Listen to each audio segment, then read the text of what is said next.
Canal Novel e Fanfic Narradas. Fanfic The Walking Dead, o líder do apocalipse.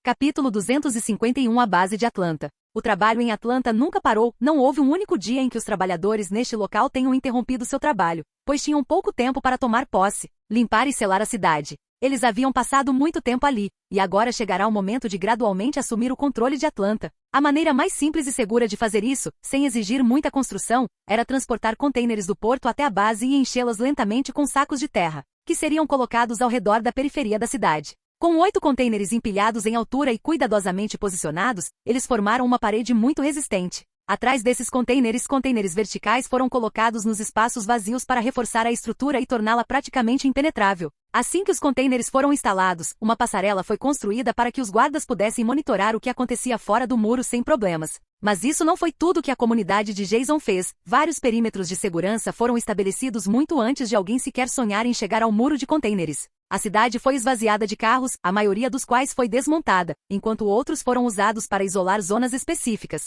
Apenas algumas rotas especiais, conhecidas exclusivamente pela comunidade SCT, permaneceram abertas à circulação. Isso não só proporcionou à comunidade caminhos seguros para os veículos entrarem na cidade, como também lhes deu tempo para observar quem se aproximava dos postos de controle. As rodovias foram bloqueadas e vários portões foram construídos, onde soldados guardavam os postos de controle e impediam a entrada de zumbis na cidade. Conquistar a cidade aos poucos era um desafio, a maioria dos prédios ainda não havia sido usada e milhares, se não centenas de milhares, de zumbis haviam sido incinerados para evitar a infecção. Hoje, a metade mais importante de Atlanta pertencia à comunidade SCT. Na Geórgia, Shane liderou os esforços para tomar posse de uma vasta quantidade de terras, priorizando a criação de armas, modificações em veículos e produção de alimentos. A comida enviada da prisão não era suficiente para alimentar milhares de pessoas, então estufas foram construídas especificamente para garantir a sobrevivência, mesmo durante o inverno. Frutas não utilizadas eram processadas para conservação, de modo que nenhum grama de alimento fosse desperdiçado. Havia pessoas incríveis por toda parte, que contribuíram muito para a comunidade, aprimorando áreas que poderiam causar problemas mais tarde. Após alguma hesitação, grupos de exploração deixaram placas em cidades ao redor de Atlanta, e helicópteros lançaram panfletos anunciando que havia um local seguro em Atlanta. Com o tempo, a população em SCT cresceu para mais de 16 mil pessoas, incluindo bases operacionais avançadas e todas as instalações sob o comando de Jason. Durante esse período, muitas pessoas tiveram que ser mortas, outras presas e algumas punidas publicamente. Um sistema rigoroso era aplicado aos oficiais de segunda patente, que raramente abusavam de sua autoridade sobre os de patente superior. Caso fizessem, eram punidos de acordo com a lei. Não havia prisões para os detidos, eles eram submetidos a trabalhos forçados ou enviados diretamente aos laboratórios como cobaias. As vacinas haviam sido distribuídas para todas as bases, e agora podia-se afirmar que ninguém se transformaria em zumbi após a morte. Tudo isso graças a Candace, que conseguiu criar um patógeno dominante capaz de encapsular o vírus no corpo no momento da morte, impedindo sua disseminação e a transformação da pessoa em zumbi assim que todas as funções motoras cessassem. Durante esse período, Candace e os principais cientistas que se juntaram a ela na busca por uma cura descobriram que os infectados com olhos vermelhos, aqueles que praticamente conseguiam correr, eram humanos portadores de um vírus chamado raiva. Esse vírus era uma forma mutante do ebola, criada por um centro de pesquisa de primatas em Nova York. Seu propósito original era desenvolver um antídoto para curar a raiva humana. Segundo os cientistas da comunidade científica, inicialmente acreditava-se que se tratava de uma forma simples de raiva. Consequentemente, eles trabalharam com o vírus ebola para tentar eliminar a raiva do corpo humano. Mas quando esse vírus foi introduzido em um indivíduo infectado já com o vírus Wildfire, ele sofreu uma mutação inesperada, transformando os infectados em uma variante muito mais agressiva do que qualquer vírus conhecido anteriormente. Dias após o vírus ter sido modificado e introduzido nos indivíduos de teste, nenhuma alteração foi observada, e os indivíduos foram mantidos em isolamento. Eventualmente, o vírus Wildfire alterou a cepa do ebola, causando uma mutação que teve o efeito oposto. Em vez de neutralizar a violência, amplificou-a a níveis extremos. Isso explicava porque aqueles caminhantes conseguiam correr e eram muito mais agressivos do que os comuns. A comunidade de Jason os classificou como corredores, estabelecendo novos níveis de perigo em seus protocolos de alerta. Mas foi aí que as coisas ficaram interessantes. O zumbi inteligente que Jason mal conseguirá matar era algo completamente diferente, nascido da mutação do vírus Wildfire. Ele havia se tornado um zumbi senciente, diferente de tudo que eles já tinham visto. Quando combinado com o vírus derivado do ebola que transformava zumbis em corredores, deu origem a um novo tipo de zumbi, inteligente e forte, rápido e capaz de sobreviver se alimentando de organismos não vivos. Isso não significava que seu corpo não estivesse se decompondo. Ele ainda estava morto, mas a decomposição era tão lenta que poderia durar anos sem que suas habilidades diminuíssem minimamente. No entanto, uma descoberta alarmou a todos. A saliva, um pequeno arranhão, a ingestão de seu sangue ou uma mordida podiam infectar um ser humano em segundos. Isso foi comprovado durante a transferência de civis na base militar no Texas, onde uma pessoa foi infectada e acabou falecendo, assim como Carlos. Com esse conhecimento em mãos, os trajes de combate Army 3J foram atualizados para o modelo Army 4J, que oferecia defesa, camuflagem e mobilidade aprimoradas. Ele também auxiliava o usuário de diversas maneiras durante a batalha. O traje Army 4J era mais ajustado ao corpo, permitindo maior liberdade de movimentos e proteção completa. A máscara de gás agora estava integrada ao traje, criando um sistema unificado que inclusive reduziu o peso total. As armas de fogo agora podiam ser acopladas diretamente ao corpo de forma prática, facilitando seu uso. Enquanto isso, Richard desenvolveu uma arma, ou melhor, duas, ideais para o combate corpo a corpo contra os zumbis. A primeira era uma lança retrátil que podia ser carregada nas costas da armadura Army 4J. Uma vez nas mãos do usuário, ela se estendia e as pontas da lança emergiam por meio de um mecanismo ativado por botão. A partir desse ponto, os grandes trajes Army 4J foram projetados para adaptar os usuários a um sistema de batalha completamente novo. A segunda arma era uma espada, mas não uma espada qualquer, poderia até ser considerada uma faca longa, usada na cintura do usuário. Com essas duas armas criou-se um estilo de combate fascinante, que muitos estavam aprendendo. Consistia em uma formação de linha dupla, com usuários de facas longas na frente e usuários de lanças atrás.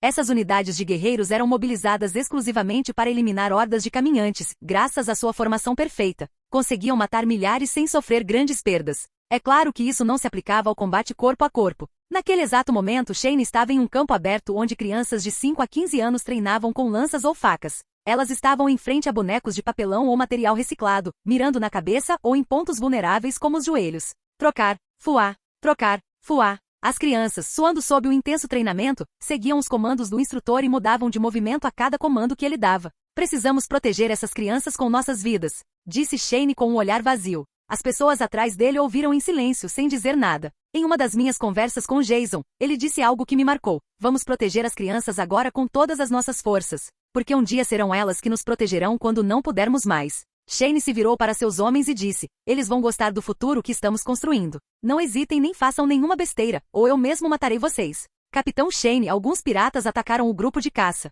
Eles estão aguardando sua decisão antes de prosseguir, relatou um soldado que acabará de chegar. Você ouviu o que ele disse, mãos à obra? Sim, senhor. Shane dirigiu-se para a zona periférica de Atlanta para lidar com esses indivíduos. Desde que Jason lhe dissera que matar nem sempre era necessário quando a salvação era possível. Ele lentamente passou a entender isso, especialmente à medida que a força de seu grupo crescia, tornando-se uma das mais poderosas do Novo Mundo. Você sempre tem razão, Jason.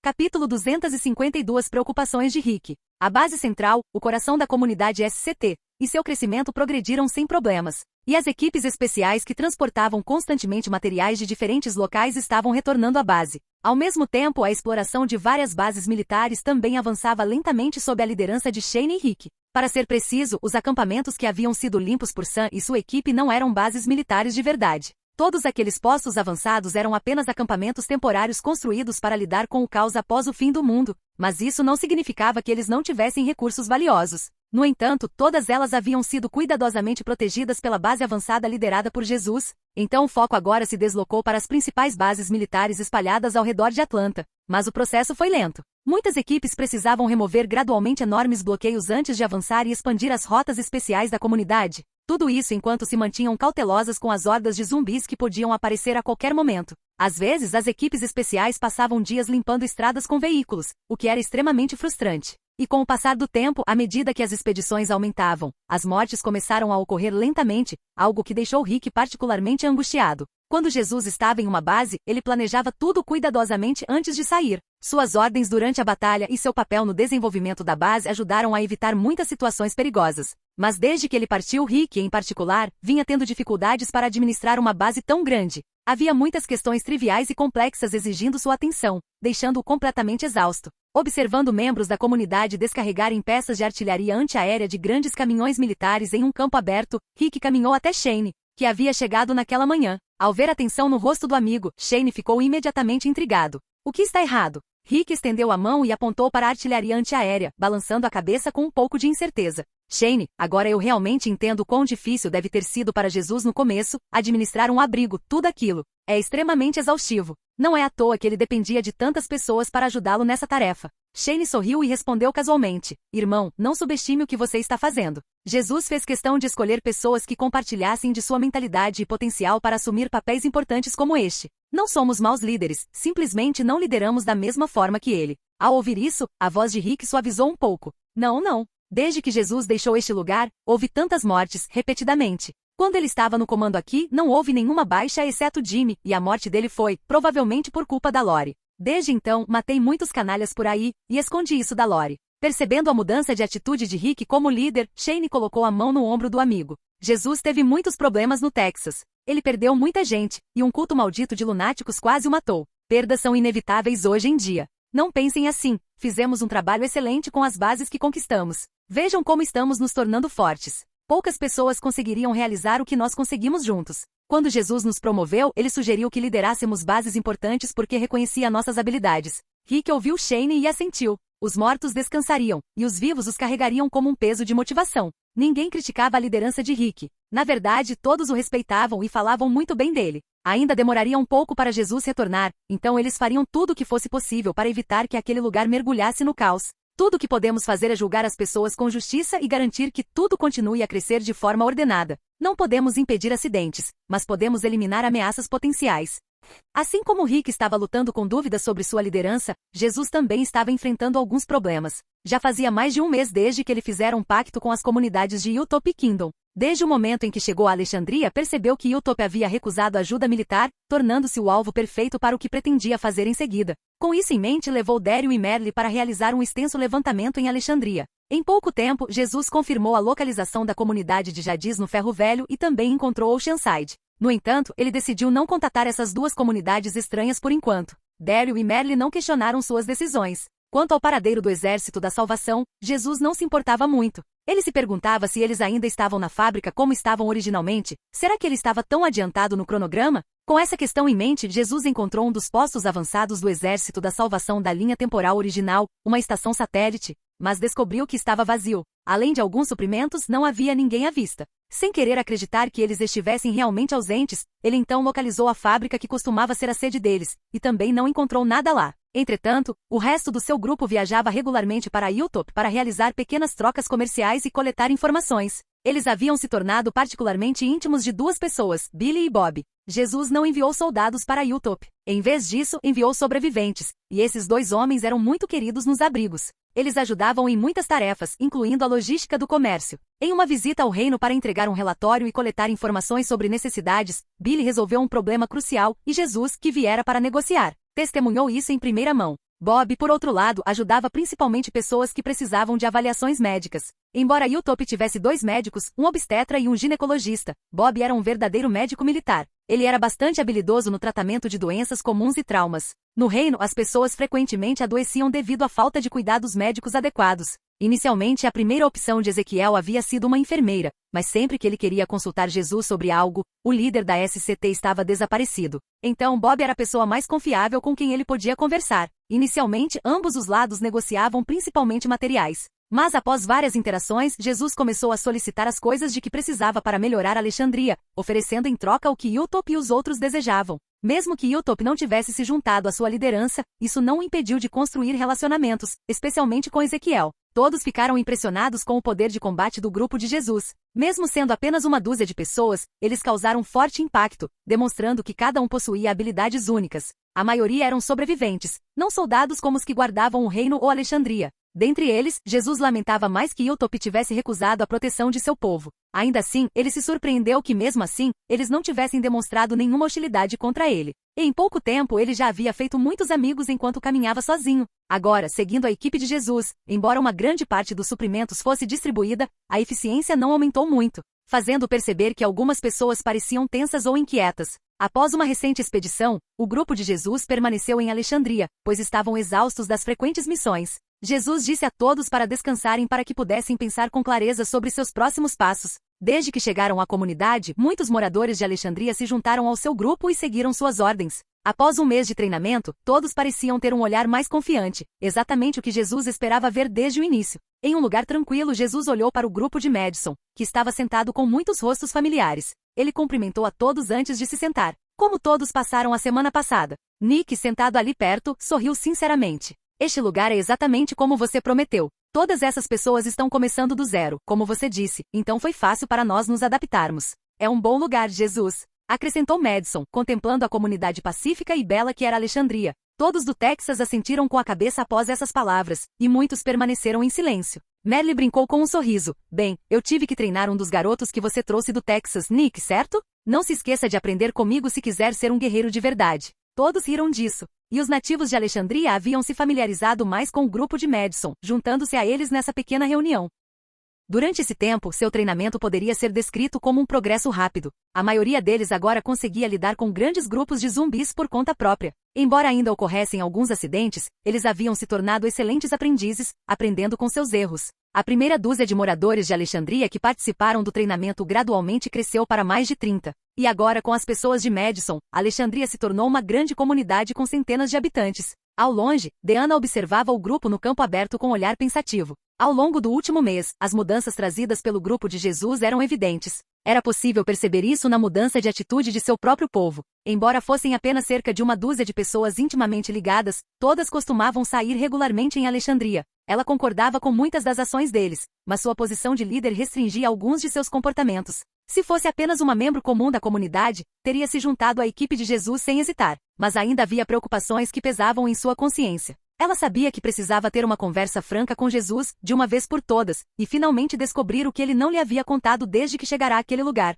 Lá embaixo, o grupo conversava alegremente, mas apenas Alicia percebeu os movimentos de Deanna e imediatamente exibiu uma expressão pensativa, imaginando o que realmente estava acontecendo.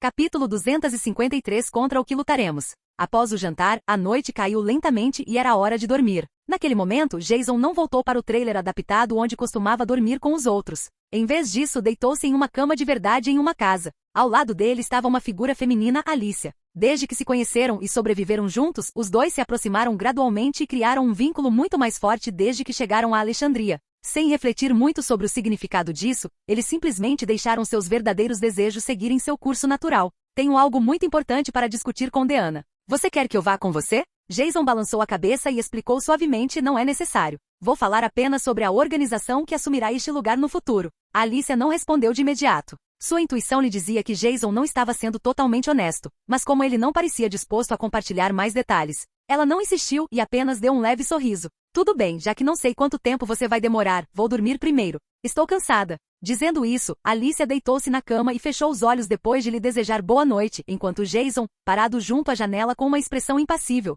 pegou seu casaco e saiu do quarto após lançar-lhe um último olhar. Mas no instante em que ele fechou a porta delicadamente, Alicia já havia aberto os olhos. Ela não parecia com intenção de dormir, então pegou seu casaco e sua arma antes de sair silenciosamente do quarto. A essa altura, Jason já havia saído de casa há muito tempo, então Alicia olhou ao redor atentamente. À noite, o abrigo parecia completamente escuro, o que a levou a lançar um olhar para a casa de Deanna ao longe. Algum tempo depois, Alicia o seguiu de perto. Sabendo que seu namorado era um homem muito cauteloso, ela não se aproximou da entrada principal. Em vez disso, olhou pela janela e viu Jason entrando na sala de estar do outro lado, enquanto Deanna e seu marido, Monroe, estavam sentados lado a lado à sua frente. Após hesitar por um instante, ela se dirigiu à janela mais próxima da sala de estar e pegou um aparelho que tinha algum tempo usado para ouvir conversas distantes com mais clareza. Ela deslizou o aparelho pela janela aberta e se afastou silenciosamente antes de colocar os fones de ouvido para escutar a conversa. Desde que seu relacionamento com Jason se aprofundara, ela sabia que ele escondia coisas dela para não preocupá-la, e isso a incomodava profundamente. Ela não precisava que ele a protegesse. O que ela realmente queria era ajudá-lo a proteger e preservar o futuro deles juntos. E como esperado, ela ouviu a voz de Jason pelos fones de ouvido. Ela já tinha visto Jason trabalhando em coisas que não entendia muitas vezes, treinando pessoas pessoalmente como se estivesse preocupado com algo além de apenas sobreviver aos zumbis. E quando viu as armas que seus homens estavam levando para Atlanta, soube que ele estava escondendo algo. Às vezes, a intuição feminina é muito precisa. Elas não precisam de informações exatas, simplesmente sabem quando algo está errado. Além disso, Jason sempre soube que Alicia não gostava de se sentir pressionada por expectativas, subestimando completamente o que ela poderia lhe oferecer. Na verdade, Alicia entendia que Jason estava fazendo isso para protegê-la, mas a sensação de não poder fazer nada para apoiá-lo a deixava profundamente desconfortável. Desde que chegara a Alexandria, ela vinha observando Jason atentamente, o que a levou a ouvir a conversa alheia. Alicia rapidamente reprimiu a sensação de nervosismo por estar fazendo algo que não devia pela primeira vez e começou a ouvir atentamente a conversa em seus fones de ouvido.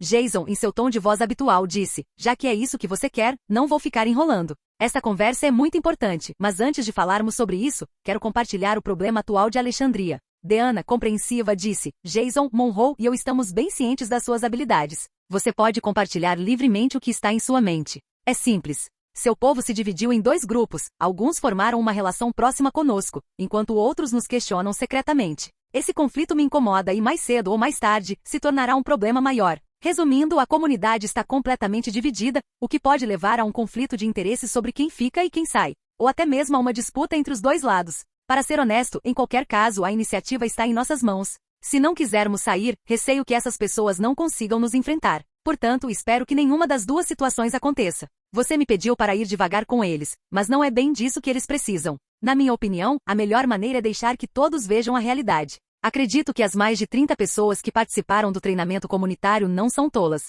Como elas podem ver a verdade, naturalmente farão a escolha certa. Monroe, com um toque de medo na voz, perguntou: e quanto aos poucos que não querem mudar, Jason? É simples, Monroe. Essas pessoas terão que obedecer às minhas decisões daqui para frente. Mas sabe o que acontecerá se não obedecerem? Serão eliminadas deste mundo. Quando mais de 40 em cada 50 pessoas decidirem mudar, o resto será forçado a mudar também. Mas essa mudança será passiva, depende de se eles conseguirem se adaptar de verdade a este mundo. Após um longo silêncio, a voz de Deanna voltou a soar nos fones de ouvido de Alicia. Jason, falaremos mais sobre isso depois. Podemos falar sobre a outra coisa que você ainda não compartilhou conosco? Jason ficou em silêncio por um momento, depois, após organizar seus pensamentos, disse: muito bem. Essa situação é um pouco difícil de assimilar, então deixe-me explicar com o que realmente estamos lidando. Isso aconteceu há cerca de um mês. Um grupo de exploração estava inspecionando áreas além das que costumamos cobrir. Além dos mortos-vivos, alguns sobreviventes foram encontrados. Naquela época, eu estava no Texas ajudando um grupo a escapar de uma base militar.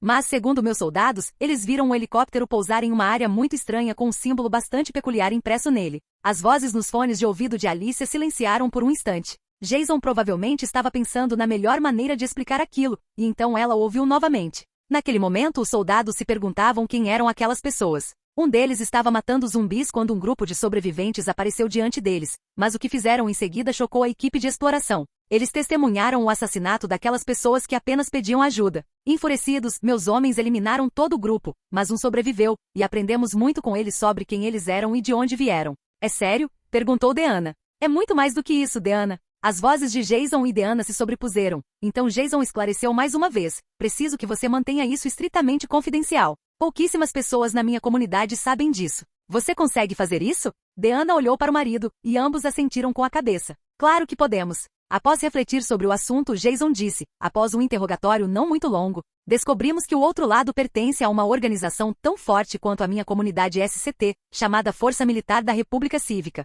também conhecida como Força Militar da Morte, CRM. É uma comunidade onde o número de sobreviventes em breve ultrapassará 200 mil pessoas. Não apenas Deanna e Monroe pareceram surpresas, até mesmo Alicia, do lado de fora, teve que cobrir a boca para não falar. O quê? 200 mil pessoas? Jason zombou ironicamente e disse: não é surpreendente? Minha comunidade mal chega a 20 mil pessoas, e nós achamos que somos os mais fortes do país. Mas o que é assustador nessa organização é que nem mesmo seus próprios membros sabem quais são seus verdadeiros objetivos. Assim como na minha comunidade, a ordem social foi restaurada. Esta organização tem capacidade para a produção farmacêutica, indústria militar, agricultura e indústrias pesadas e leves. Além do seu crescimento exponencial, também possui escolas, tribunais e outras instituições. Pelo que meu pessoal sabe, é possível que essa organização tenha forças espalhadas de Chicago a Nova York, ao longo da costa. Bases secretas foram estabelecidas, reunindo indivíduos talentosos. Mesmo agora, não posso afirmar com certeza que minha comunidade esteja mais forte, então não tenho certeza se estamos mais poderosos ou mais fracos neste momento.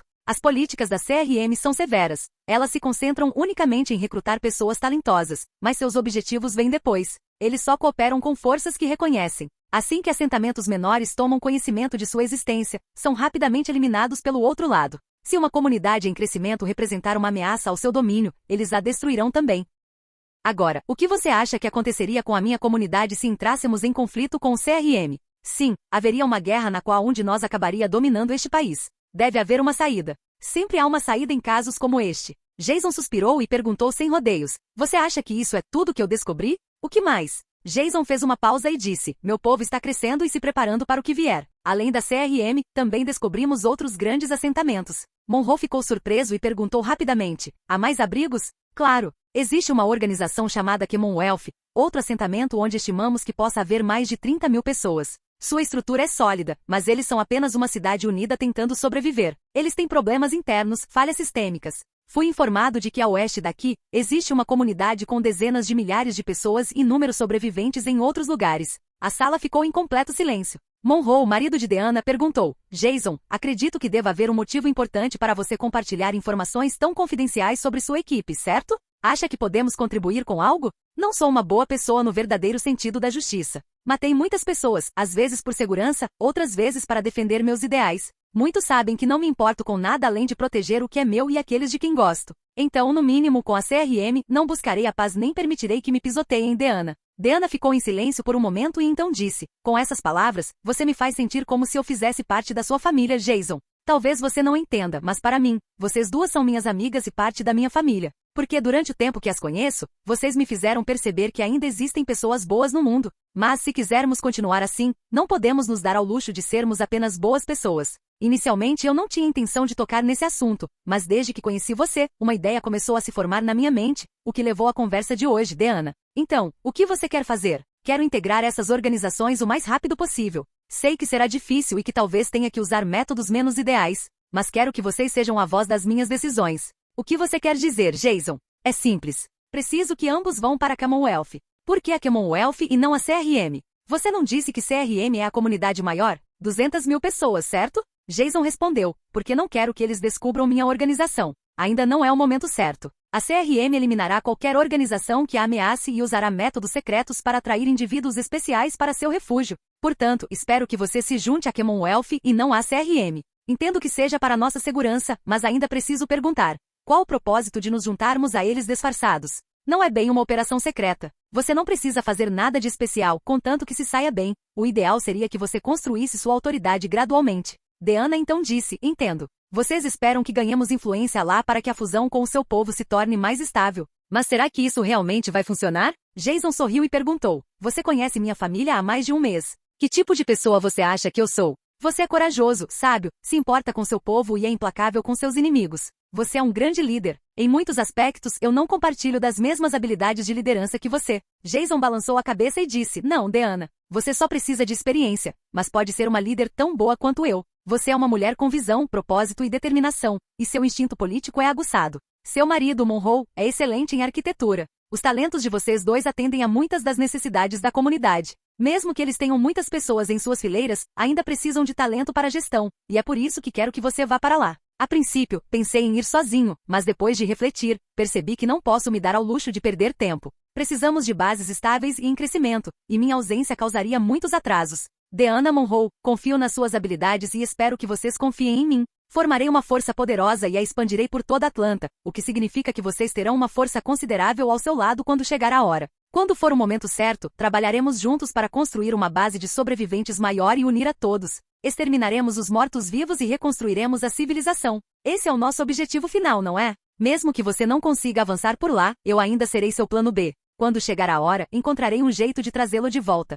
Até lá nos conheceremos bem, mas a comunidade não saberá de nós. Isso não é bom? Mas além de tudo isso, existe outra razão muito mais importante pela qual acredito que você terá sucesso. Deanna ficou interessada e perguntou, há outro motivo? Lembro que você era congressista por Ohio, certo? Deanna assentiu com a cabeça, isso mesmo. Jason então explicou, pelo que sei, a Commonwealth está sediada no centro de Ohio, e ouso presumir que você possa ter alguma influência naquele lugar, porque pode haver pessoas que você conhecia antes do fim do mundo. Essa é a sua vantagem. Os acordos são demasiado inflexíveis. Muitas vezes as escolhas são de vida ou morte. Neste momento, ainda é possível usar a democracia de que tanto falava para resolver estes problemas? A comunidade é um caso diferente. O sistema deles tem uma hierarquia muito rígida, e o status social é atribuído de acordo com os empregos das pessoas antes do fim do mundo. Mas é exatamente essa sua vantagem. Acredito que você pode encontrar o seu lugar lá e até mesmo fazer a diferença. Você quer viver em um pequeno assentamento, sempre com medo do perigo que possa surgir? Alexandria é pequena demais para você, Deanna.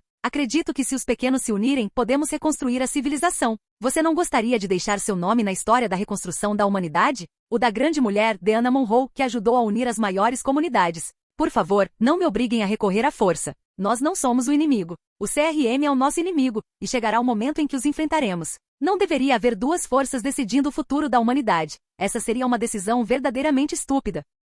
Capítulo 254 Uma guerra que eu não vou perder. O silêncio reinou novamente na sala. Alicia, que estava do lado de fora, permaneceu imóvel, refletindo sobre o que acabará de ouvir. Ela sabia que a ambição de Jason era imensa, mas jamais imaginara que fosse tão vasta a ponto de hoje poder ser considerada um sonho de criança. Após conversarem por um tempo, Deanna finalmente falou novamente, e Alicia pôde ouvir claramente um pouco de dúvida reprimida na voz. Você está dizendo que poderia me apoiar secretamente? Ao ouvir a pergunta, Jason assentiu e disse, isso mesmo. Como eu disse antes, minha força neste momento é equivalente, ou até maior, que a da CRM. A Commonwealth, é claro, não passa de gente aos meus olhos. Se compararmos as duas maiores organizações de que falei, seria como comparar um governo em seus primórdios com a população em geral. Você entende a diferença entre o CRM e a Commonwealth? Se eu quiser evitar mortes ou enganos, preciso fundir a Commonwealth com a minha organização. Se eu presumir que minha comunidade crescerá ainda mais e adicionar outras organizações, poderemos facilmente ultrapassar os 100.000 sobreviventes. Não se surpreenda, meus 20.000 homens estão sendo treinados para eliminar zumbis, produzir armas e comida.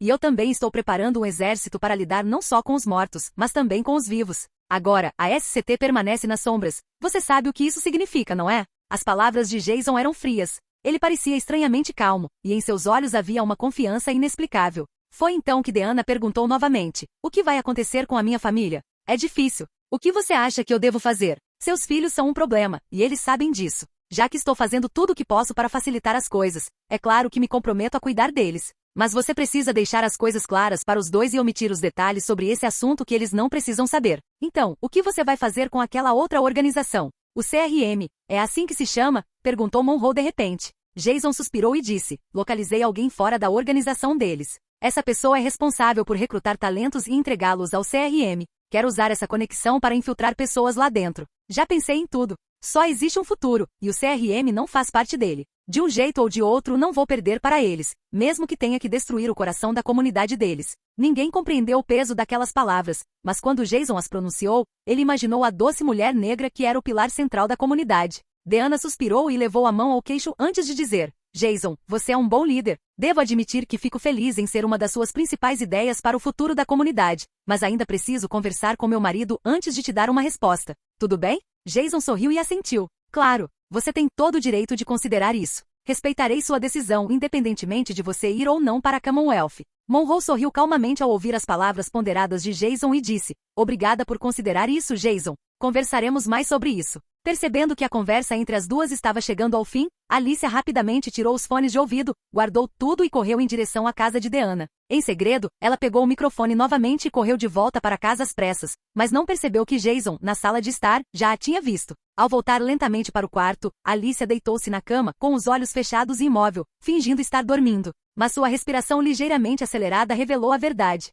Aproximando-se da cama, ele sentou-se ao lado da mulher. Vendo que ela ainda fingia dormir, simplesmente estendeu a mão e a colocou sobre a cabeça dela. Você ouviu a conversa inteira? Ao perceber que havia sido descoberta, ela ergueu a mão, retirou-a da cabeça, suspirou e sentou-se com uma expressão ligeiramente pensativa. Você sabe que eu quero te ajudar. Não queria ouvir algo tão importante. Me desculpe. Jason balançou a cabeça e interrompeu Alicia. Ele não culpava aquela garota que havia salvado sua vida e até lutado por seu próprio povo como uma verdadeira sobrevivente. Era evidente que ela realmente queria ajudar, mas Jason sabia que não podia envolvê-la em algo tão delicado e então disse, esqueça o que você ouviu. Você não pode me ajudar com coisas assim, ninguém realmente pode. Mas você pode me apoiar em assuntos menores, porém igualmente importantes, mais tarde. Além disso, terei que sair bem cedo amanhã. Quando você acordar, poderá contar às pessoas em quem mais confia. Todos deveriam saber quem é de fato nosso maior inimigo. Alicia sabia muito bem que os outros ainda não sabiam. Mesmo que Jason não tivesse entrado em detalhes sobre sua partida, era definitivamente uma ideia arriscada.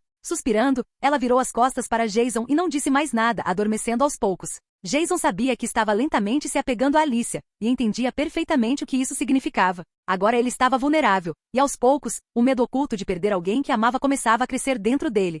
Na manhã seguinte, Jason se vestiu como qualquer outro sobrevivente e olhou para Alicia, que ainda dormia profundamente. Ela parecia inquieta, como se não tivesse descansado bem. Ele simplesmente sorriu para ela e saiu silenciosamente do quarto. Pouco depois de ele sair, Alicia levantou-se da cama novamente, como fizera na noite anterior. Olhou para a porta, parecendo hesitante, mas no fim não o seguiu. Em vez disso, caminhou até a janela e olhou para fora. Ainda estava escuro lá fora, e uma caminhonete estava estacionada no meio do quintal. Era o mesmo veículo que Jason e Merle vinham dirigindo ultimamente. Não havia sinal de Jason. Ela olhou ao redor, procurando por sua figura, mas depois de um tempo, viu várias pessoas carregando sacolas atrás da caminhonete. Após trocarem algumas palavras, a caminhonete partiu com Jason sozinho. Parada em frente à janela por um instante, como se tivesse tomado uma decisão, sua expressão tornou-se resoluta. Após um breve momento, trocou de roupa e saiu do quarto, dirigindo-se diretamente para a casa de Deanna.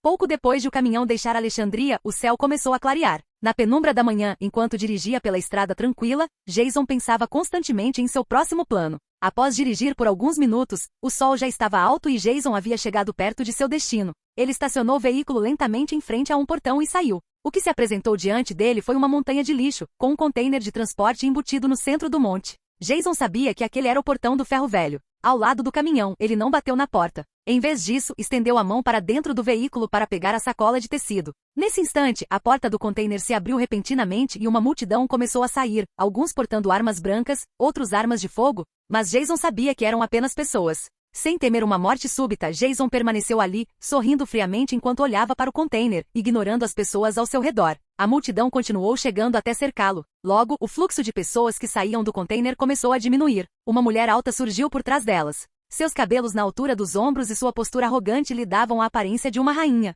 Era sabido que ela era atraente, mas essas eram apenas opiniões sobre sua figura. E assim surgiu a rainha dos catadores, Jadis Stokes, também conhecida como Annie. Vendo que Jadis finalmente havia surgido, Jason, firme em sua postura, finalmente falou: "Você é o líder deste povo, não é? Deixe-me apresentar-me. Meu nome é Jason e sou o líder de uma grande força." Jadis bufou com desdém. Sem virar a cabeça, lançou um olhar para o espaço aberto atrás dele, indicando claramente que ele estava num lugar onde não deveria estar completamente sozinho. Jason parou de sorrir. Ele não estava preocupado com nenhum tipo de acidente. Sabia muito bem o que aquela mulher escondia, e aquele rosto era completamente falso. Eu sei muito bem. Como um homem que se apresenta como líder de uma grande força não lhe pareceria suspeito. Mas acredite, seria muito melhor se conversássemos em particular e se seus homens parassem de apontar essas mãos trêmulas para mim antes que alguém atire acidentalmente. A expressão de Jadis permaneceu calma, e de repente ela pareceu um pouco curiosa. Ela balançou a cabeça negativamente para um velho ao seu lado. O velho tirou uma arma de dentro da capa, e os outros ficaram mais tensos, como se estivessem prontos para atacar Jason a qualquer momento. Naquele momento, Jason percebeu que, sem uma notícia bombástica, seria difícil despertar o interesse daquela mulher. Então, sem mais rodeios, perguntou diretamente: "Você se considera uma A ou uma B?" Essas palavras gelaram o sangue de Jadis. Depois de encará-la por um instante, ela caminhou em direção a Jason. Olhou para o velho que a seguia atentamente e balançou a cabeça negativamente. O velho pareceu hesitante ao lançar um olhar para Jason. Ao vê-la tão calma, os olhos de Jadis se arregalaram instantaneamente, e o velho recuou instintivamente com medo. Então ela acenou com a mão, e o grupo que cercava Jason se retirou para dentro do container como uma maré que recua. Capítulo 255 Eu não vou perder. Em poucos instantes, Jadis estendeu a mão e colocou a pistola na mão do velho, depois acenou levemente com a cabeça. O velho fez uma reverência respeitosa a Jadis, depois se virou e caminhou lentamente em direção ao container, desaparecendo da vista de Jason. Depois que o velho saiu, Jadis ergueu a arma que tinha na mão, e Jason finalmente a ouviu falar pela primeira vez desde que se conheceram. O que você realmente quer dizer?" Jason olhou para Jadis com indiferença, depois estendeu as duas mãos e apontou. "Eu sou alguém que pode te ajudar. Diga-me quem você é", perguntou Jadis novamente, usando o mesmo tom, as mesmas palavras e a mesma expressão de antes. "Você já sabe, não é?" Jason baixou o olhar e apontou para o bolso do casaco antes de, lentamente, enfiar a mão lá dentro e retirar um pedaço de papel que havia preparado com antecedência, entregando-o à mulher. Jadis pegou o papel com cuidado, olhou atentamente para Jason e então o desdobrou lentamente. Ao abrir a folha, um padrão desenhado com tinta preta apareceu, e suas pupilas se contraíram de forma anormal. Ela conhecia muito bem aquele padrão de 3 anéis entrelaçados. Ela ergueu a cabeça e olhou para Jason, seus olhos perscrutadores examinando-o atentamente. Ela refletiu cuidadosamente sobre a situação que se desenrolava. Para esse encontro, Jason tirou o paletó e vestiu deliberadamente um uniforme de combate preto completo para confundir Jadis e impedi-la de confirmar que ele era um impostor. "Você é uma delas?" Percebendo que havia capturado completamente a atenção dela, Jason permaneceu em silêncio, não admitiu nada e simplesmente disse: "Isso é algo que você precisa descobrir. Então, agora suponho que podemos conversar calmamente, certo?" Jadis baixou a arma assim que viu o logotipo no papel que Jason lhe entregou. Agora que acreditava que ele poderia estar relacionado com, ou fazer parte de aquela organização misteriosa, ela demonstrava uma atitude melhor em relação a ele. Seu tom de voz voltou ao normal de repente, mas ela falava devagar, como se não tivesse falado por muito tempo e tivesse dificuldade para terminar uma frase de uma vez. Jason não tinha pressa. Olhou para Jadis com uma expressão neutra e começou a elaborar seu plano para enganar aquela mulher astuta. Permita-me apresentar-me novamente. Pode me chamar de Jason. Vim aqui porque queria conversar com você sobre algo importante. O que é? A breve troca de palavras fez com que Jadis falasse com um pouco mais de fluência. Ao ver a expressão confusa em seu rosto, Jason começou a falar. Jadis. Devo dizer, esse é um bom nome. Jason sabia que aquela mulher era muito cautelosa e que precisava ter extremo cuidado com o que diria a seguir. Se Jadis percebesse algo incomum, era muito provável que a conversa terminasse antes mesmo de começar. Superficialmente, Jason fingia indiferença, mas, na realidade, inúmeros pensamentos lhe passavam pela cabeça. Diga-me, Jadis, você quer se juntar a eles? A expressão de Jadis não era tão calma quanto antes. Unir-se à CRM havia sido sua obsessão. Mesmo depois que o Exército da Salvação dizimou seu povo, ela se agarrou a essa obsessão para sobreviver. Você realmente pode me dar acesso? Claro. Jadis olhou para Jason de forma estranha. Em vez de fazer mais perguntas sobre o assunto, ela mudou o rumo da conversa. Por que você está me ajudando? Jason levantou a mão e mexeu os dedos, mostrando suas luvas pretas. Ele definitivamente não ia lhe contar o motivo, especialmente não para alguém tão pouco confiável. Eu tenho meus próprios motivos. Tudo que você precisa é de um bilhete dourado para se juntar a eles, certo? Qual é o preço do ingresso? Jadis aproximou-se de Jason, genuinamente intrigada com o bilhete que ele mencionou. Você acha que um B é suficiente para o seu ingresso? A B? Só com um B seria impossível. Então tem que ser um A. Mas ainda acho que um B seria suficiente. Jason caminhou até a traseira do veículo e largou mala após mala no chão, depois olhou para Jadis que tinha uma expressão estranha, e acrescentou novamente. A frequência do rádio foi configurada. Vou ligá-lo todas as noites e quando tiver notícias, entrarei em contato com você em breve. Então eu te darei todas as informações que eu tiver sempre que algo novo surgir, disse Jadis de repente, com os olhos fixos em Jason.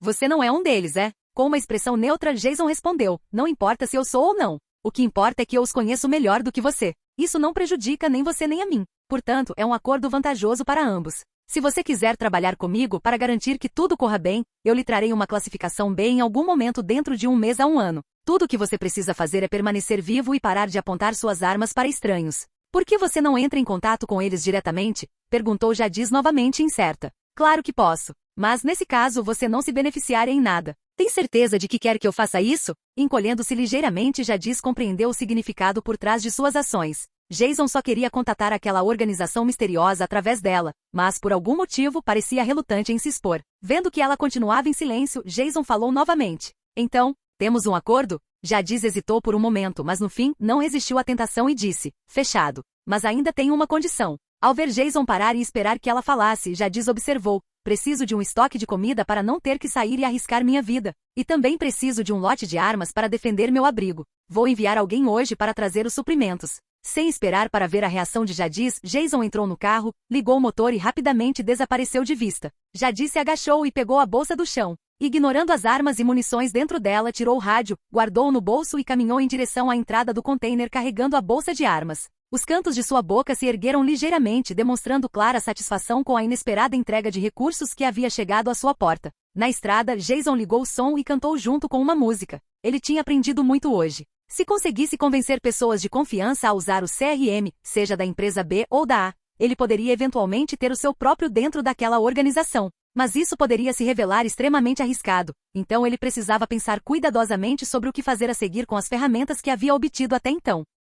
Capítulo 256 Quem é bom e quem é mau? Base Central. Naquele momento, 2 helicópteros Mi-26, conhecidos como helicópteros da classe Halo, estavam içando um submarino para uma área designada, preparada especificamente para sua manutenção e eventual utilização. Durante todo esse tempo, um local especializado estava sendo construído para sua conservação até que um porto pudesse ser tomado à força. Os helicópteros Mi-26 têm capacidade para transportar 56 mil kg cada, 56 toneladas, e mais de 100 toneladas quando operam em conjunto. Agora, a base da SCT possuía armamento nuclear, pronto para ser usado a qualquer momento. Eles continuaram executando o plano de expansão, tomando bases militares e fabricando novas armas para defender o pouco que haviam recuperado do mundo perdido.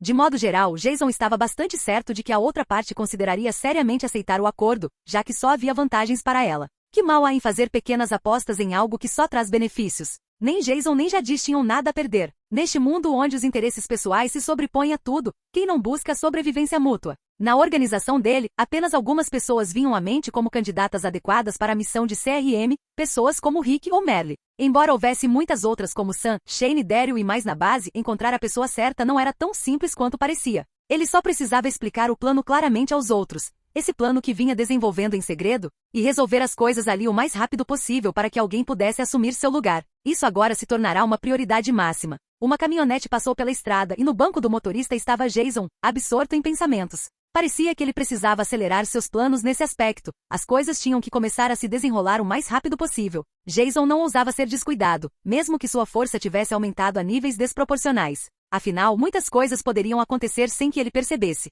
Sua própria segurança não era uma grande preocupação, mas ele não podia dizer o mesmo da dos outros. Ele ainda precisava retornar à base central, que estava em desenvolvimento. Durante todo esse tempo, ele sempre confiou naquela base. Era considerada um lugar seguro, para onde ele poderia recorrer caso tudo desse errado. Como ainda era cedo, Jason planejou fazer um desvio e explorar uma área que ele ainda não conhecia. Talvez encontrasse algo ou alguém interessante. Será que ele consideraria salvar pessoas hoje em dia? Talvez. Mas será que essas pessoas realmente querem ser salvas? A desconfiança mútua prevalecia, e não existia o bem ou o mal absolutos. Havia muitas coisas que Jason ainda não havia levado em conta, mas logo levaria. Mas a questão mais importante era se ele conseguiria encontrar indivíduos especiais, tanto conhecidos quanto desconhecidos. Uma vez que ele tivesse um grupo forte com líderes influentes, o CRM ainda seria uma preocupação? Parece que este lugar está completamente deserto. Nenhum sinal de vida. Além dos zumbis, não havia absolutamente mais nada na estrada. Jason já não se importava se salvava alguém ou deixava morrer. A maioria de suas decisões agora se baseava no que a pessoa poderia oferecer no futuro. O valor havia se tornado a moeda dominante. Ele ainda se lembrava de Dali tentando salvar o jovem cuja panturrilha havia sido dilacerada por uma cerca. Esse tipo de comportamento era algo mágico, e hoje em dia, pouquíssimas pessoas agiam dessa maneira. Embora nobres e bem-intencionadas, essas ações heroicas muitas vezes complicavam as coisas e levavam a mais erros na tentativa de sobreviver. Um bom contra-exemplo foi Rick. Alguns podem achar que Rick era um bom líder ou até mesmo neutro, mas esse tipo de atitude vinha de todos os eventos que ele havia vivenciado. Muitas pessoas salvas por Jason nunca alcançaram seu potencial máximo porque não haviam sofrido, não haviam experimentado a fome ou o medo. Mas ao deixar Shane e Rick como líderes, eles aprenderiam com seus erros e sentiriam a pressão de saber que outros precisavam deles. Através disso, eles poderiam, aos poucos, se tornar as melhores versões de si mesmos para sobreviver. Jason não parou. Ele simplesmente virou o volante do caminhão para a direita e atravessou para o outro lado. 20 minutos depois, Jason parou em frente a uma casa e a única na área. O prédio em ruínas parecia desabitado há muito tempo. Após parar, ele estacionou a caminhonete na beira da estrada, a uma certa distância da casa abandonada. Saiu do banco do motorista e caminhou cautelosamente. Embora o lugar estivesse bastante deteriorado, sua aguçada capacidade de observação permitiu que ele identificasse vestígios de atividade, seja de sobreviventes ou de zumbis. Ele não queria correr riscos, então sacou sua pistola por precaução e contornou a casa. Movendo-se lentamente, ele espiou pela janela. Mas o interior estava escuro, quase não entrava luz natural, então ele não conseguia enxergar direito. Mesmo assim, tinha certeza de que a casa estava vazia, então não entrou apressadamente. Em vez disso, caminhou até a porta dos fundos. Ao virar a esquina, avistou um carro um pouco empoeirado estacionado ali. O veículo estava parcialmente enterrado na terra, claramente móvel há bastante tempo. Comparado com o exterior da casa, o resto da área estava surpreendentemente limpo, exceto pelo carro. Vestígios de sobreviventes. Jason sentiu uma leve onda de entusiasmo. Ele estava realmente gostando dessa aventura solo. Naquele momento, a pessoa que morava ali não havia aparecido. Então Jason entrou na casa e rapidamente procurou por pistas. Ele não encontrou nenhum cadáver de zumbi. Se antes ele tinha dúvidas, agora tinha certeza. Aquele era um abrigo para sobreviventes. O chão estava impecável, claramente limpo regularmente. Depois de verificar a cozinha, restavam apenas alguns itens espalhados no armário, condimentos e um pote de manteiga de amendoim quase vazio. Havia marcas de queimadura na lareira. Jason estendeu a mão para testar sua teoria e sentiu um calor residual na madeira carbonizada. Em um dos cômodos havia 2 colchões, um grande e um menor, perto da lareira. Ao ver isso, Jason pôde afirmar com segurança que se tratava de um grupo de sobreviventes, provavelmente mais do que apenas conhecidos, dada a limpeza e organização do local. Ainda havia um pouco de água na cozinha, mas Jason não queria arriscar beber algo de procedência duvidosa, então continuou se movendo para outro cômodo. A maior parte dos móveis do quarto havia sido removida, e feixes de lenha estavam empilhados por toda a casa, claramente destinados à lareira para mantê-la aquecida. Ao que tudo indica, os moradores tinham saído em busca de suprimentos, presumindo que o local estivesse vazio. Provavelmente haviam chegado recentemente e ainda não conheciam bem a região. Jason vinha perambulando por aquela região havia algumas semanas e conhecia bem o terreno. Depois de pensar um pouco, lembrou-se de que a cidade mais próxima não ficava longe, a apenas 10 minutos de carro, e que já havia estado lá antes. 10 minutos depois, Jason dirigiu lentamente em direção à entrada da cidade. Era um lugar muito pequeno, mais um aglomerado de casas do que uma cidade propriamente dita. Havia apenas uma estrada principal que atravessava a área. Jason estacionou sua caminhonete na beira da estrada, perto da entrada da cidade. Ele não saiu correndo. Por enquanto, apenas observou os arredores. Não havia carros à vista, e ele não tinha certeza se as pessoas que estava rastreando estavam lá, mas como estavam procurando suprimentos, não ficariam em uma única casa. Após esperar cerca de 10 minutos, houve movimento. Um homem saiu da casa mais distante do veículo estacionado de Jason. A distância era considerável, mas Jason conseguiu enxergar claramente através do rifle de precisão que segurava. Ele viu um homem segurando um facão e uma mochila, que não parecia conter muita coisa. Assim que o homem saiu da casa, 2 mulheres e um rapaz o seguiram. Uma das mulheres era um pouco mais alta, também carregava uma mochila e portava uma faca. Os outros 2 pareciam ser irmãos. Pelas suas expressões desesperadas, parecia que estavam fugindo de algo. Então, seriam sobreviventes ou zumbis? Seriam pessoas boas ou más? Jason teria que esperar que algo mais acontecesse antes de agir? Enquanto Jason refletia sobre isso, a porta de madeira de um armazém próximo, já em mau estado, começou a tremer. Embora estivesse trancada, a porta tremia. Naquele instante, dedos cinza escuros se contorciam pelas frestas da porta, e a fechadura começou a ceder. Mas Jason já tinha visto. Zumbis tentavam forçar a saída, e a luta enfraquecera o trinco. Quando a porta do armazém tremeu novamente, a fechadura finalmente caiu no chão. Capítulo 257 Quem é bom e quem é mau? A porta do armazém abriu-se lentamente e os mortos-vivos começaram a emergir da escuridão lá dentro. Um após o outro, os caminhantes seguiam os passos uns dos outros, cambaleando sem rumo. À primeira vista, o armazém parecia pequeno, mas, para surpresa deles, mais de 30 caminhantes saíram, formando rapidamente uma pequena horda. Um grupo de 4 pessoas que tentava desesperadamente abrir a porta de uma casa, não deu atenção aos zumbis. Quando finalmente conseguiram abrir a porta, correram para dentro, justamente quando os zumbis chegaram à entrada. Alguns do grupo subiram ao segundo andar, aparentemente em busca de lembranças. Enquanto isso, outros 2 permaneceram no térreo, perambulando pelo lugar estranho, observando as fotos e os pertences deixados pelos antigos donos da casa. Mas lá em cima, havia outras 2 pessoas que Jason ainda não havia identificado feridas, deitadas em uma cama. A contagem inicial que Jason havia feito estava errada. O grupo, na verdade, tinha 6 pessoas no total. Muitos deles perderam coisas preciosas, amigos, irmãos, pais. Quando se sofre perdas assim, tudo o que se deseja é a chance de viver em paz, sem que algum zumbi acabe com a sua vida.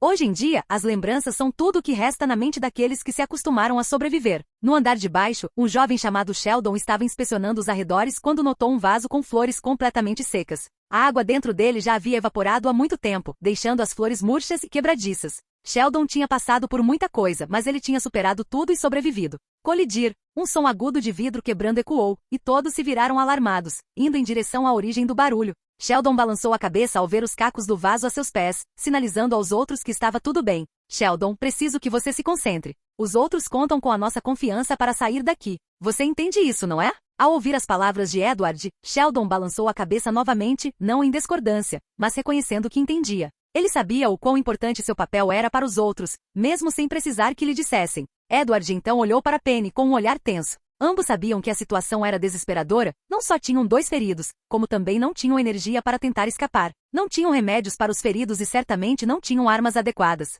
Precisamos sair desta casa e continuar procurando, mas levaremos Ray e Leonard conosco. Não adianta voltar aqui. Não podemos desistir, disse Edward, tentando animar o grupo. Enquanto falava, estendeu a mão para a filha, Catalina. Ela olhou para o sorriso do pai e para a confiança do grupo, mas no fundo, sabia que estavam se iludindo. Mesmo assim, sentiu um leve alívio. Pegou a mão dele, tentando silenciosamente dizer-lhe que tudo ficaria bem. Certo, eu e a Penny vamos cuidar dos feridos. O resto de vocês fique aqui, disse Sheldon enquanto subia as escadas com Penny para encontrar os outros. Mas Edward não queria esperar. Pensou que se houvesse zumbis por perto, seria melhor eliminá-los para que pudessem transportar os feridos com mais segurança. Sua expressão confiante não se desfez nem mesmo quando abriu a porta, apenas para encontrar uma pequena horda de zumbis não muito longe da entrada. Catalina permaneceu atrás do pai, segurando uma barra de metal, mas o cheiro de podridão ficou mais forte à medida que os zumbis se aproximavam. Agora ela conseguia ver claramente seus rostos grotescos em decomposição. No momento em que ela estava pronta para atacar, uma mão forte a empurrou para trás. Edward avançou, erguendo o facão que tinha na mão, e cortou o pescoço do primeiro zumbi à sua frente. Um baque surdo atingiu o chão, mas antes que Catalina pudesse entrar na luta, uma figura passou correndo por ela. Sheldon ergueu o martelo que segurava e foi ajudar Edward. Catalina, ajude Penny com os feridos. Seu pai e eu cuidaremos dos zumbis. Mas à medida que a luta se prolongava, Sheldon percebeu que o número de inimigos aumentava. O martelo em suas mãos golpeava cada vez mais devagar. Pelo canto do olho, ele viu um zumbi atacando Edward pela lateral. Sheldon rapidamente brandiu seu martelo, esmagando a testa do zumbi, mas outro surgiu imediatamente após ele ter salvado Edward. Sheldon pressionou o braço contra a garganta do zumbi, tentando mantê-lo afastado. A força sobrenatural da criatura resistiu, prendendo-os em um impasse perigoso. A essa altura, Penny já havia notado o caos na porta da frente. Era impossível se aproximar por causa dos inúmeros cadáveres no chão. Edward lutava para manter sua posição. Sua confiança vacilou pela primeira vez, mas então uma determinação férrea iluminou seus olhos. Com toda a sua força, ele empurrou o zumbi que atacava Sheldon e gritou roucamente. Sheldon, ajude Penny com os feridos e certifique-se de sair pela porta dos fundos. Penny e Sheldon entenderam imediatamente o que Edward queria dizer. Suas expressões se tornaram tensas, mas uma voz determinada ressoou. Não, ainda podemos te ajudar. Sheldon, temos que ajudá-lo. Penny se virou para os feridos, forçando-se a parecer determinada e chamou Catalina. Me ajude. Após dizer isso, Penny foi ajudar os feridos, planejando voltar para ajudar Sheldon, que ainda não havia recuado, enquanto ele tentava apoiar Edward. Mas naquele instante, o som do vento uivando veio de fora. Os caminhantes foram subitamente atirados ao chão por uma força invisível, e uma voz ressoou alta e clara. Recuem. Não passem pela porta. Seguiu-se uma rajada de tiros silenciosos. Bang, bang, bang. Atraídos pelo barulho alto, os pedestres do lado de fora se viraram, empurrando-se uns aos outros nos degraus até tropeçarem e caírem. Edward e Sheldon trocaram olhares, tentando assimilar o que estava acontecendo. Percebendo que o perigo estava passando, deixaram suas armas caírem, ofegantes. Os tiros do lado de fora vinham em rajadas curtas. Lentamente, o grupo de 6 pessoas se recuperou e observou em silêncio a cena além da porta. Sheldon foi o primeiro a se aproximar da porta, usando seu corpo como escudo caso algo desse errado. Momentos depois, uma figura vestida de preto caminhou lentamente em direção à casa. A luz do sol atrás dele dificultava a visualização de seu rosto. Todos observaram enquanto o homem chegava à porta. Você tem sorte. Alguém se machucou? Minutos depois, 7 pessoas estavam sentadas na sala de estar da casa. O grupo, que acabará de vivenciar uma luta de vida ou morte, agora olhava para o homem de aparência impecável à sua frente, curioso para saber quem ele era. Senhor, obrigado por salvar nosso grupo. Meu nome é Sheldon. Este homem aqui é Edward, sua filha Catalina, Penny, e os feridos são Ray e Leonard. Após apresentá-los, Sheldon estendeu a mão com um sorriso modesto e agradecido. Jason estendeu a mão e apertou-a, mas quando estava prestes a falar, ouviu o estômago de alguém do grupo roncar. Sheldon recuou a mão, sorrindo sem jeito. Ao ver isso, Jason mudou a pergunta. Há quanto tempo você não come? Já se passaram 3 dias. Terminamos o que tínhamos encontrado antes. Sobrevivemos até agora graças à água, mas não nos resta muita coisa. Jason assentiu com a cabeça, lançando um olhar para os feridos silenciosos. Ele não sabia quem eram aquelas pessoas, mas certamente eram sobreviventes natos. Aquele grupo era forte, disso não havia dúvida. Ele percebeu que os feridos provavelmente eram os mais fortes entre eles, mas havia mais naquele grupo do que aparentava. Esses pensamentos passaram rapidamente pela mente de Jason antes que ele se levantasse e dissesse às 6 pessoas na sala. Vamos, vou te levar para comer uma boa refeição. Isso, você nos salvou. Como podemos aceitar seus suprimentos? Não seria certo. Edward balançou a cabeça teimosamente. Embora estivesse faminto, ainda queria conquistar sua própria comida. O homem à sua frente já os havia ajudado muito, gastando munição preciosa e difícil de encontrar. Edward conhecia bem o valor de uma refeição e de uma caixa de balas. Jason os observou por um instante. Eles pareceram hesitantes. Então, de repente, ele disse: Sou o líder de uma comunidade, um lugar seguro onde suas habilidades podem ajudar a fortalecer a segurança de todos. O convite está aberto. Você gostaria de se juntar a nós? Eles se entreolharam por alguns segundos antes de Sheldon responder imediatamente. Claro! Capítulo 258 Ser alguém determinado. A caminho de Alexandria, o grupo de Edward e Sheldon sentou-se nos bancos da frente e de trás, devorando a comida que tinha nas mãos, enquanto Jason dirigia, perdido em outros pensamentos. Dessa vez, ele havia encontrado 7 pessoas. Se seu palpite estivesse certo, todas deveriam ser neutras e sobreviventes natas. Pouco depois de conhecer Sheldon e os outros, eles foram atacados por uma pequena horda de zumbis. Na verdade, Alexandria ainda podia se dar ao luxo de aumentar seu efetivo, já que sua força naturalmente precisava crescer também. O motivo pelo qual Jason havia saído desta vez e perambulado pela área era para obter uma compreensão mais profunda desta parte do país. Ele precisava ficar atento a muitos detalhes importantes antes de agir com total confiança. Neste mundo, os zumbis deveriam ser a ameaça mais fácil de eliminar, mas os sobreviventes não eram necessariamente a mesma coisa para o seu povo. Sem mencionar o fato de que o outro lado podia pensar. Durante todo esse tempo, Jason também refletiu sobre outra questão. O que aconteceria se ele encontrasse um grande grupo de sobreviventes em um local sem zumbis? Que fator determinaria a existência de outro tipo de perigo?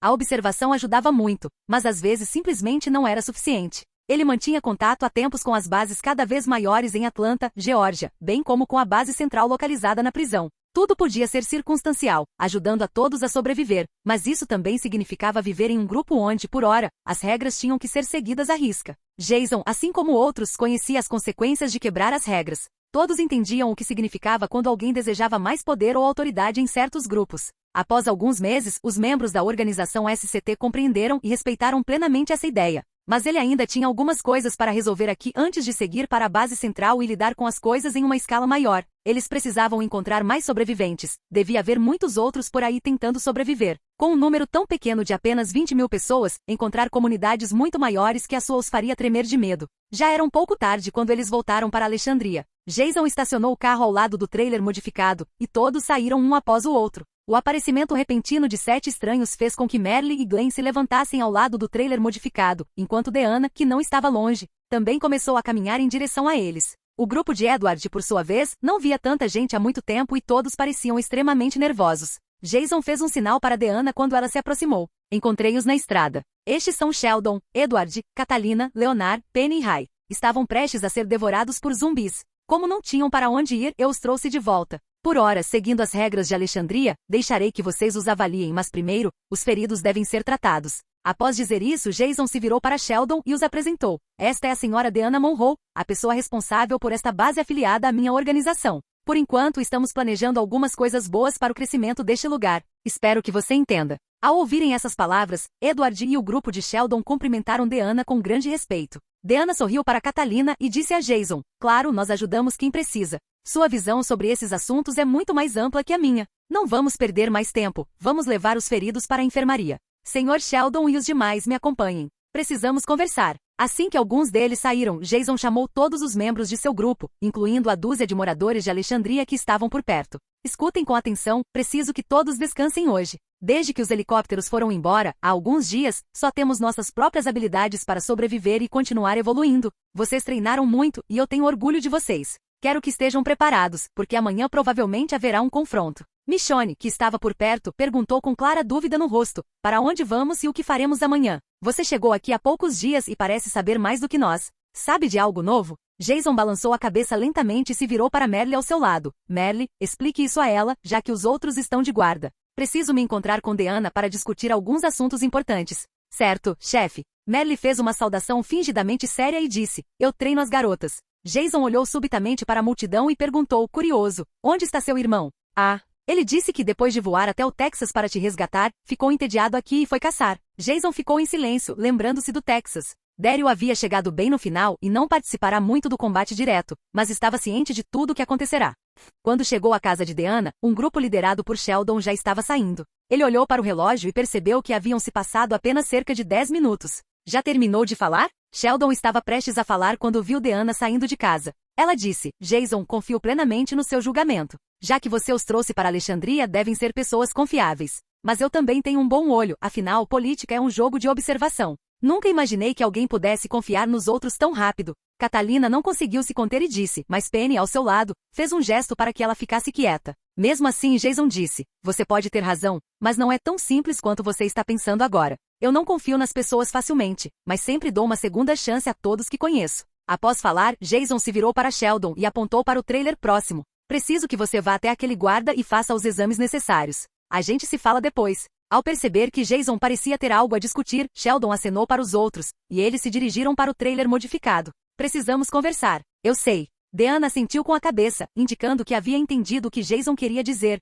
e então percebeu Alice entrando vinda de fora. Jason olhou para Alicia com uma leve surpresa, sem entender por que ela aparecerá de repente, mas Deanna não pareceu surpresa nem um pouco, como se já tivessem conversado antes. Sem dizer nada, os três entraram na sala e assim que se aproximaram da sala de estar, viram Monroe sentado em um sofá. Ao ver várias pessoas entrarem, Monroe se levantou, cumprimentou cada uma delas com um aperto de mãos, em seguida, os quatro se sentaram frente a frente. Deanna olhou para Alicia, que estava sentada ao lado de Jason, e disse com um sorriso: tem alguém aqui que realmente se importa com você. A Alicia, visivelmente um pouco desconfortável com as palavras de Deanna, remexeu-se na cadeira. Mas Deanna continuou: Jason, tivemos uma conversa séria sobre o que falamos ontem. Debatemos bastante depois de ouvir todas aquelas informações, e eu entendo por que você escondeu isso de nós. Por insistência da Alicia, decidi me dedicar totalmente e entrar para a organização que você mencionou. Jason ficou radiante. Embora já suspeitasse que ela pudesse concordar, ouvir exatamente a resposta que queria lhe trouxe um alívio genuíno. Contanto que Deanna concordasse com isso, seus esforços seriam recompensados no futuro.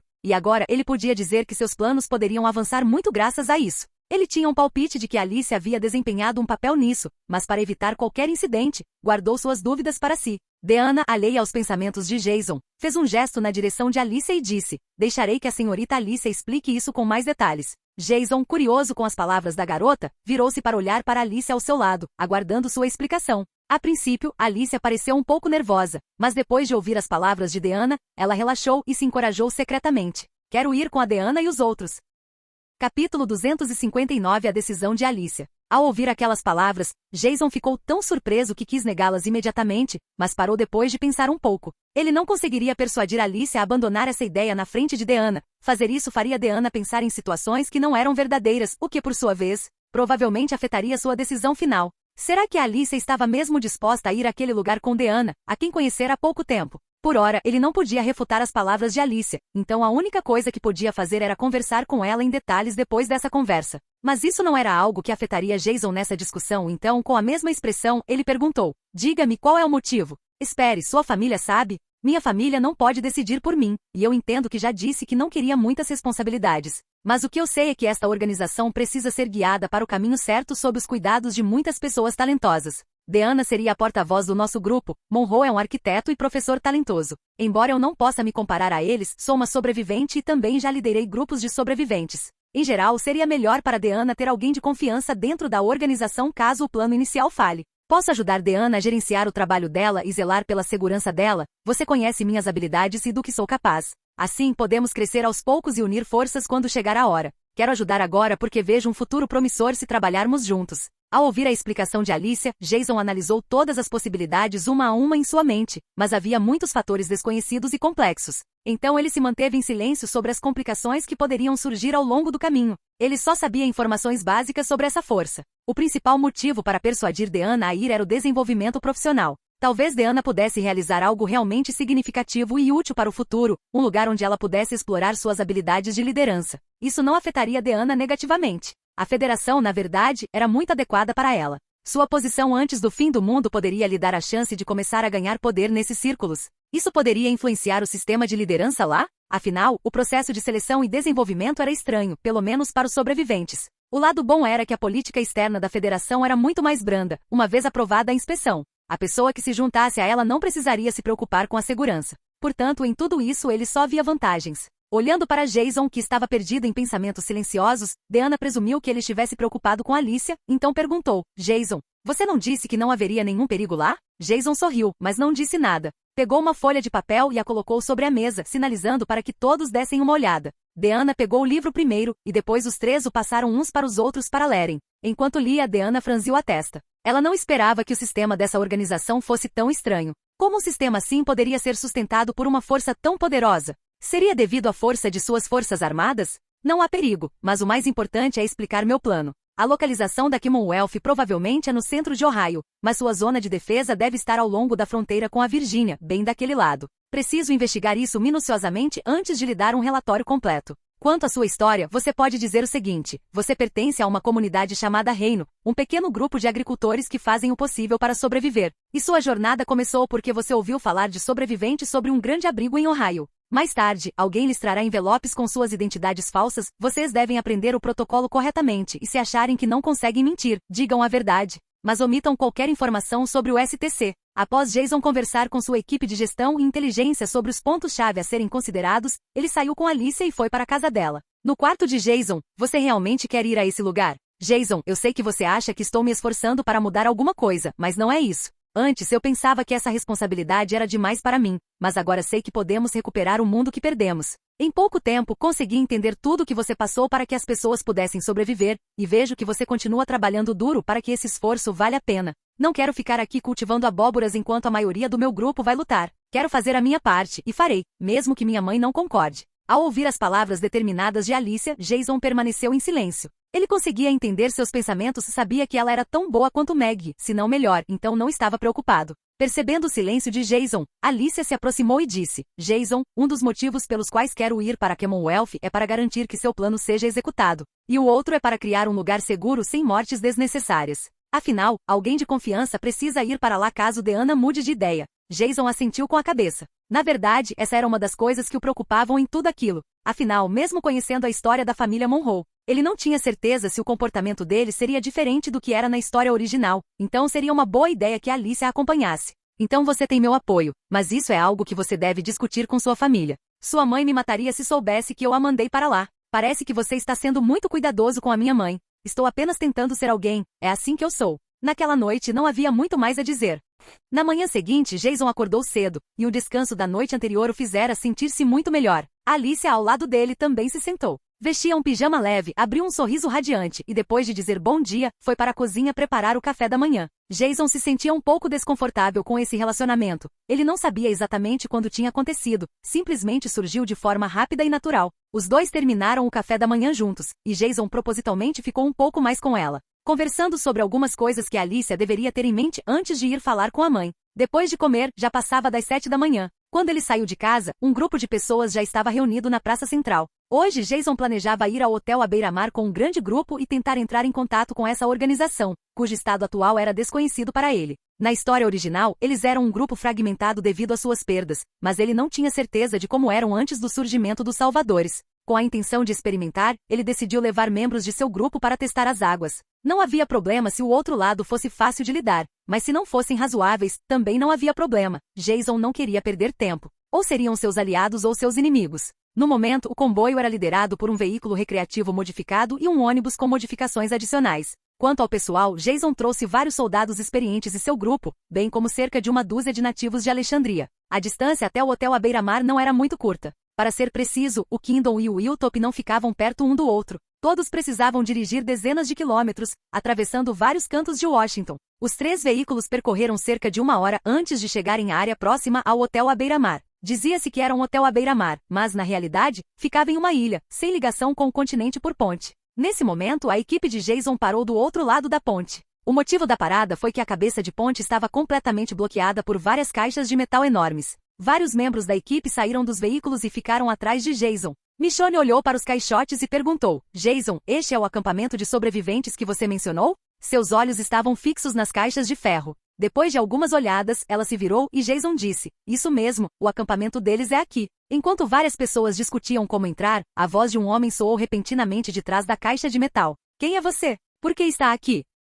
Capítulo 260 Suspeitas. Naquele instante, inesperadamente, alguém apareceu atrás dos contêineres que bloqueavam a passagem para a ponte. O grupo de Jason, com mais de 20 pessoas, ergueu as armas e apontou na direção de onde vinha o som. Então, avistaram uma espécie de janela na grande caixa de ferro, e o rosto de um jovem tornou-se ligeiramente visível. Estamos apenas de passagem, mas gostaríamos de ajudar. Já que estamos aqui, poderíamos trocar alguns dos seus produtos mais abundantes por coisas que vocês precisem. Não se preocupem, temos muitos suprimentos. Se precisarem de alguma coisa, podemos conversar. Jason estava ao lado de Merle, que parecia impaciente com aqueles acontecimentos desnecessários. Merle disse que poderia abrir o portão daquele refúgio e reunir todos os sobreviventes. Aqueles que quisessem se juntar ao seu grupo viveriam, e os outros morreriam. Parece que tem bastante gente. O homem junto à janela olhou em volta, como se estivesse trocando algumas palavras com alguém, e então outro jovem apareceu na pequena abertura. Não precisamos de nenhum tipo de acordo. Você pode voltar pelo mesmo caminho que veio. Jason fez sinal para que seu pessoal voltasse para dentro dos veículos, mas ele caminhou até a lateral do trailer modificado, e então Glenn o moveu para que os bens, principalmente alimentos, ficassem à vista daqueles que estavam no refúgio. Os suprimentos normalmente armazenados no trailer modificado agora estavam à vista das pessoas escondidas lá dentro, e Jason, parado de um lado, começou a falar. Você está me dizendo que não quer pensar sobre isso? Nós realmente não estamos interessados em violência. Temos remédios, comida e armas que podemos trocar. Se você tiver algum problema, podemos oferecer todo tipo de ajuda, contanto que você possa pagar por ela. O homem na janela, ao ouvir isso, olhou para o comboio lá fora com certa surpresa no rosto. Então, intencionalmente ou não, seu olhar deslizou em direção aos veículos que tinham uma metralhadora montada atrás do trailer modificado. Não precisamos disso. Você não me ouviu dizer para sair daqui? Alex deu um sorriso despreocupado, depois balançou a cabeça e disse: Percorremos um longo caminho para chegar até aqui, e ir embora assim significa perder muito do que investimos. O olhar do homem na janela mudou, examinando os arredores antes de pegar um rifle e apontá-lo para fora, seu tom tornando-se frio. Eu disse que não é necessário. Você é surdo? Essa é a sua decisão. Depois, nós vamos. Vendo a firmeza daquelas pessoas, Jason simplesmente fechou a porta lateral do trailer e olhou para Merle ao seu lado. Merle não participava de uma batalha há muito tempo devido ao seu ferimento, e não tivera a chance de agir enquanto explorava a área ao redor. Agora que seu ferimento estava quase curado, ele decidiu acompanhá-lo assim que retornasse. Após hesitar, Merle disse: Jason, sinto que há algo estranho neste lugar. A voz do garoto nos diz muito. Se não forem amigos, serão inimigos. Será azar deles nos rejeitarem assim. Vá dizer a todos para ficarem atentos e preparados. Após dizer isso, Jason entrou no trailer modificado, sentou-se no banco do passageiro e disse a Glenn para se preparar para ir embora. Ao mesmo tempo, ele estava perdido em pensamentos, ponderando sobre algo. Existiam dois tipos diferentes de grupos muito antes de Jason chegar aqui, ambos com atitudes completamente diferentes em relação às exigências de Negan em um período posterior. A obra original nunca explicou a situação de Oceanside em detalhes. Desde o surgimento dessa comunidade, os homens que ali viviam foram dizimados pelo grupo de Negan, e as pessoas usaram esse incidente como pretexto para acusá-lo de seus crimes. Mas Jason de repente percebeu algo muito importante. Por que apenas os homens e meninos de Oceanside foram mortos? O que exatamente eles tinham feito aos salvadores para que matassem até mesmo as crianças? Teria sido o próprio Negan quem deu a ordem? Na história original, Negan sempre afirmava que eles não matavam crianças, que recursos humanos ainda eram recursos e que o importante era que as pessoas o temessem para que sua liderança não fosse contestada. Mesmo quando Rick e seu grupo mataram pelo menos dezenas de salvadores, Negan não exterminou completamente o grupo de Rick, mas, como era seu costume, matou Glenn e Abraham para dar um exemplo do que significava se opor a ele. Pode-se dizer que sua personalidade não mudou, ele sempre foi um homem fiel às suas crenças. É importante lembrar que todos nos salvadores se autodenominavam Negan, incluindo o próprio grupo de Rick após serem capturados. Inicialmente, eles não entendiam que o nome Negan havia se tornado o nome de todos nos salvadores. Ao relembrar o massacre no lixão, Jason suspeitou que Simon fosse o responsável por todas aquelas pessoas, e a tal ponto que as mulheres que conseguiram escapar ficaram tão aterrorizadas que inicialmente se recusaram a lutar contra os salvadores. Mas para todos, o nome Negan estava gravado em suas mentes. Claro, essas eram apenas especulações de Jason. Uma coisa seria se Simon os tivesse matado, mas se o próprio Negan tivesse feito isso, Jason teria que se perguntar por quê. Não se tratava de uma tentativa de encobrir as ações de Negan. Ele precisava admitir os crimes de Negan, como tomar à força as esposas de outros homens e matar pessoas indiscriminadamente. Mas também precisava admitir que Negan não parecia ser o tipo de homem que ordenaria um massacre em larga escala como aquele, a menos que fosse provocado da maneira como Rick o fez. Isso fez Jason se perguntar se os moradores de Oceanside haviam feito algo específico para desencadear a tragédia. Inicialmente ele havia ficado intrigado com isso, mas agora, vendo a reação do outro lado, não pôde deixar de começar a pensar em algumas possibilidades estranhas. Quando o comboio estava prestes a dar meia volta e partir, a voz de outro homem soou em seus ouvidos. Espere um minuto. O veículo recreativo modificado parou abruptamente, e Jason olhou para o homem na janela. Que diabos você está fazendo? O homem não respondeu, mas virou a cabeça e falou com alguém que estava fora de vista. Então sua expressão ficou um pouco tensa, e os dois lados pareceram estar discutindo. Eles discutiram durante 5 minutos inteiros antes que o homem que havia aparecido primeiro olhasse para trás, na direção deles. Podemos falar? Glenn, ao lado de Jason, fez um sinal para que ele não confiasse nessas pessoas.